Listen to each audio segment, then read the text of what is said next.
बाल मराठी सम्मेलन का उत्सव चरम पर है। नवी मुंबई में आयोजित रैली में सैकड़ों विद्यार्थियों ने उत्साहपूर्वक भाग लिया। इस रैली में मराठी भाषा मंत्री उदय सावंत की पत्नी नीलम सावंत ने विशेष रूप से सहभाग लिया। नवी मुंबई में आयोजित बाल मराठी सम्मेलन का उत्साह इन दिनों चरम पर पहुंच गया है। मराठी भाषा के प्रचार और प्रसार के उद्देश्य से आज नवी मुंबई में भव्य रैली निकाली गई, जिसमें सैकड़ों विद्यार्थियों ने उत्स्फूर्त भागीदारी की। नवी मुंबई में वाशी स्थित प्रदर्शनी केंद्र में आज और कल 2 दिनों के लिए बाल मराठी सम्मेलन का आयोजन किया गया है। इस सम्मेलन के तहत मराठी भाषा के प्रचार प्रसार के लिए विद्यार्थियों की रैली निकाली गई। इस रैली में मराठी भाषा मंत्री उदय सावंत की पत्नी नीलम सावंत ने भी विशेष रूप से हिस्सा लिया। बड़ी संख्या में विद्यार्थी, शिक्षक और मराठी भाषा प्रेमियों ने इसमें भाग लेकर मराठी भाषा के प्रति अपना गर्व व्यक्त किया।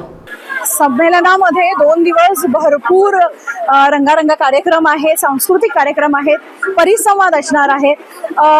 बाल कलाकारांबरोबर इतर बाल साहित्यिकही इथे आहेत, बाल कवी आहेत, भरपूर कलाकार आहेत। त्यामुळे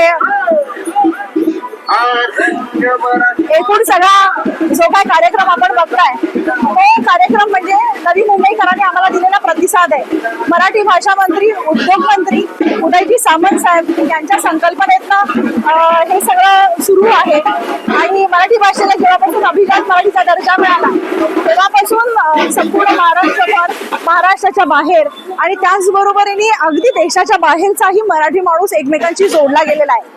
मराठी भाषेचा अभिमान हा होताच, तो द्विगुणित झालेला आहे आणि त्याचं जे सादरीकरण आहे किंवा त्याचा जो उल्हास, उत्साह आहे तो सगळीकडे तुम्हाला बघायला मिळतोच आहे। वाशीकरांनी खूप आम्हाला छान प्रतिसाद दिलेला आहे। काही दिवसांपूर्वी विश्व संमेलन हे आपलं नाशिकला झालं होतं आणि त्यासाठीही नाशिककरांनी अप्रतिम प्रतिसाद दिला। आता पुढे आम्ही महिला संमेलन करणार आहोत, युवा संमेलन आहे। असं मराठी भाषेचा प्रचार आणि प्रसार हा संपूर्ण देशभर व्हावा, देशाच्या बाहेर व्हावा, महाराष्ट्रात व्हावा, यासाठी मराठी भाषेने अग्रेसरपणाने पाऊल उचललेलं आहे आणि त्याचाच हा एक प्रत्यय आहे।